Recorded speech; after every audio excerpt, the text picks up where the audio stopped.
तस्वीरें आप देख रहे हैं जहां पर लोग भारी तादाद में मौजूद हैं। प्रधानमंत्री नरेंद्र मोदी भी वहां पर पहुंचने वाले हैं क्योंकि वो जयपुर पहुंच गए हैं। और इसका एक उदाहरण पीएम किसान सम्मान निधि। प्रधानमंत्री का मुझे लगता है वहां पर भाषण चल रहा है। पीएम को लेकर जो भी पीएम अपने कामकाज को गिनाते रहे हैं, इन सब की चर्चा वहां पर पीएम के भाषण के जरिए हो रही है। इस बीच आपको एक बार मंच की भी तस्वीरें दिखा दे तो तमाम वहां पर केंद्रीय मंत्री और मुख्यमंत्री पहुंचे हुए हैं। तो दिया कुमारी की बात हो रही थी। 2019 के लोकसभा चुनाव में वो राजसमंद से जीती। इससे पहले जब अगर आप देखें तो वो विधायकी का चुनाव लड़ती थी और 2019 में जब वो राजसमंद से जीती तो मार्जिन था 5.25 लाख वोटों का। रिकॉर्ड मार्जिन था। रिकॉर्ड मार्जिन था। ये अपने आप में बताता है कि दिया कुमारी ने भी अपनी लोकप्रियता किस तरह से वहां पर बढ़ाई है। जब अभी हम लोग बात कर रहे थे सेफ सीट की, हाँ। तो दोनों लोगों को सेफ सीट को उतारा गया। हाँ। इसका मतलब कहीं न कहीं नेतृत्व के मन में था कि इन्हीं दोनों को जिम्मेदारी देनी तो है। आप ये कह रहे हैं कि अगली बार से सेफ सीट किसे दी जा रही है उस पर नजर रखनी चाहिए हम लोगों को। उस पर नजर रखनी चाहिए। हिंट हिंट कह रहे हैं आप। लेकिन चलिए, दिया कुमारी की बात हो रही है तो आपको बताएं, जब 2013 के वो चुनाव जीती थी, 2018 के जो असेंबली चुनाव थे, विधानसभा चुनाव थे, उससे उन्होंने अपने आप को अलग कर लिया था और 2019 में वो सीधा सांसदी का चुनाव लड़ी थी। उससे पहले विधायकी का चुनाव लड़ चुकी थी।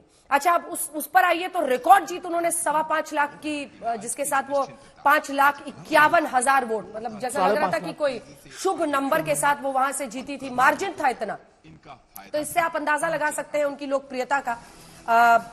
मानसिंह द्वितीय की वो ग्रैंड डॉटर है और जो आखिरी महाराजा वहां के। और अगर राजस्थान की आप सच्चाई देखिए तो वो इनकी जो दादी थी वो गायत्री देवी, वो बड़ी मशहूर, बहुत मशहूर। और उनको जिनको कहा जाता है कि picture of elegance and grace कहा जाता था, वो गायत्री देवी जी की भी एक लेगेसी है। और अब दिया कुमारी भी उसी राह पर चल गई है। हालांकि राजनीतिक रूप से बहुत सक्रिय है और ये तमाम रिपोर्टर्स भी बताते हैं कि हाल के कुछ महीनों में उन्होंने पूरा मोर्चा, महिलाओं के खिलाफ जो अपराध के मामले राजस्थान में आ रहे थे, उसको उन्होंने बढ़ चढ़ कर उठाया। और जो काम उन्होंने किया उसी की वजह से शायद 71,000 के मार्जिन से एक बार फिर वो विधायकी का चुनाव विद्याधर नगर जयपुर से जीतकर आई हैं और उप मुख्यमंत्री पद की शपथ ले रही हैं। राजस्थान वैसे भी महलों दुर्गों का एक ऐसा पूरा किलों का साम्राज्य है, राज्य है, जिसकी वजह से महाराजा, रानी, राजकुमारी को लेकर लोगों में रहता है, उत्साह रहता है। मैं आपको बताऊं, बड़ा दिलचस्प, मैं एक बार जयपुर में जौहरी बाजार में बैठा हुआ था, बहुत पहले की बात है। हाँ। तो जिस दुकान में बैठा था, अचानक उस दुकान के जो मालिक थे खड़े हो गए। हाँ। तो मैंने कहा क्या हुआ, और फिर बैठ गए। तो मैंने कहा क्या हुआ, बोले साहब वो हिज हाइनेस निकल रहे थे सड़क से। हाँ। तो इनके पिताजी कर्नल भवानी सिंह जी जो थे वो अपनी गाड़ी से जा रहे थे। तो मैं जो सम्मान की आप बात कर रही हैं कि वो एकदम खड़े हो गए, जबकि उन्होंने देखा भी नहीं होगा, वो निकल गए सड़क से। बिल्कुल, लेकिन ये है सम्मान जो राजघरानों को वहां पर दिया जाता है। बहरहाल आज तो घड़ी है जब आपको जनता के सेवक के तौर पर शपथ लेनी है। दिया कुमारी भी लेंगी और प्रेमचंद बैरवा भी लेंगे और लेंगे भजन लाल शर्मा जी, क्योंकि वो मुख्यमंत्री पद की शपथ ले रहे हैं। मंच की तस्वीरें, लेकिन आज कैमरे का भी अद्भुत संयोग है कि पिलर ऐसी जगह पर है जहां पर पीछे वसुंधरा राजे जी बैठी हुई हैं। तो अगर कैमरे का दूसरा एंगल आएगा तो हम आपको तस्वीरें दिखाएंगे। वसुंधरा राजे जी भी वहां पर मौजूद है, अशोक गहलोत, उसके बाद गजेंद्र सिंह शेखावत और फिर वसुंधरा राजे वहां पर मंच पर विराजमान है। ये चेहरे तीन बड़े राजस्थान के कहे जा सकते हैं, क्योंकि जोधपुर ही वो जगह है जहां से गजेंद्र सिंह शेखावत केंद्रीय मंत्री भी हैं, जल संसाधन मंत्री।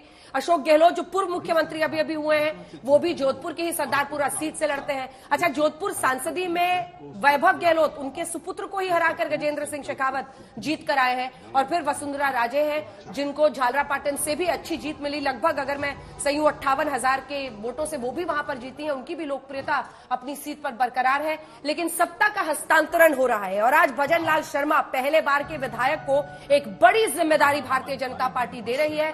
प्रधानमंत्री नरेंद्र मोदी के चेहरे पर एक बार फिर से राजस्थान की जनता ने मोहर लगाई है, क्योंकि यह तय था कि मुख्यमंत्री का कोई उम्मीदवार यहां पर पहले से घोषित नहीं था। ऐसा ही एमपी छत्तीसगढ़ में हुआ है। पीएम खुद वहां पर पहुंचने वाले हैं। प्रधानमंत्री नरेंद्र मोदी की मौजूदगी में भजन लाल शर्मा अब से कुछ ही देर बाद वहां शपथ लेंगे। कलराज मिश्र बतौर राज्यपाल वहां पर शपथ पद और गोपनीयता की शपथ दिलाने वाले हैं। बात जातीय समीकरण की हो रही है, बात अलग अलग तरीके से हो रही है कि क्या मंडल का मंडल सबको एक साथ साधने की कोशिश बीजेपी कर रही है, क्योंकि राजस्थान में याद रखिए कन्हैया लाल हत्याकांड को प्रधानमंत्री नरेंद्र मोदी ने खुद सबसे बड़ा मुद्दा बताया था। वो इसी के जरिए तुष्टीकरण की राजनीति पर भी चोट कर रहे थे। वो ये भी कह रहे थे कि हिंदू वहां पर त्योहार मनाने में डरते हैं क्योंकि पत्थरबाजी के कई मामले कई जगहों पर हुए थे। और इसी के साथ साथ पीएम ने जयपुर में उसी हनुमान मंदिर से अपने रोड शो की शुरुआत की थी जहां पर 2008 के धमाके के आरोपियों को हाईकोर्ट से बरी कर दिया गया था। इन तमाम मुद्दों को भी बीजेपी ने बड़ा वहां पर इशू बनाया था। ये 6 तस्वीरें हम आपको दिखा रहे हैं एल्बर्ट हॉल जयपुर, जहां पर शपथ ग्रहण समारोह होने वाला है। मंदिर जाकर पूजा अर्चना करते हुए भजन लाल शर्मा आपको दिखाई दे रहे हैं। और इसी के बाद आप देख रहे हैं ये तमाम तस्वीरें जहां पर घर में ईश्वर का आशीर्वाद लिया, माता पिता का आशीर्वाद लिया, गौशाला जाकर गौ माता की पूजा की और संत शास्त्री से भी उन्होंने आशीर्वाद लिया है। आज शपथ ग्रहण के पहले शपथ ग्रहण जहां होने वाला है वहां पर पारंपरिक नृत्य है और पारंपरिक नृत्य के साथ वहां पर मंच तैयार है। कुछ ही देर में भजन लाल शर्मा जो मुख्यमंत्री पद की शपथ लेंगे वो भी पहुंचेंगे और प्रधानमंत्री जयपुर पहुंच चुके हैं, उनके भी पहुंचने का इंतजार है। लेकिन जिन चेहरों की बात, मुझे लगता है कि एक मौका था जब वो तस्वीरें फिर से दिखाइए। अशोक गहलोत बीजेपी के नेताओं और मंत्रियों से बातचीत, राजनाथ जी से बातचीत करते हुए आपको दिखाई दे रहे हैं। गृह मंत्री अमित शाह, जेपी नड्डा सब वहां पर मंच पर मौजूद है। अस्त्र का लोहे का काम करने वाला, सुनार, कुम्हार, मूर्तिकार, पत्थर तराशने वाला, पत्थर तोड़ने वाला, ताला बनाने वाला, हथौड़ा और टूल किट, टोकरी, चटा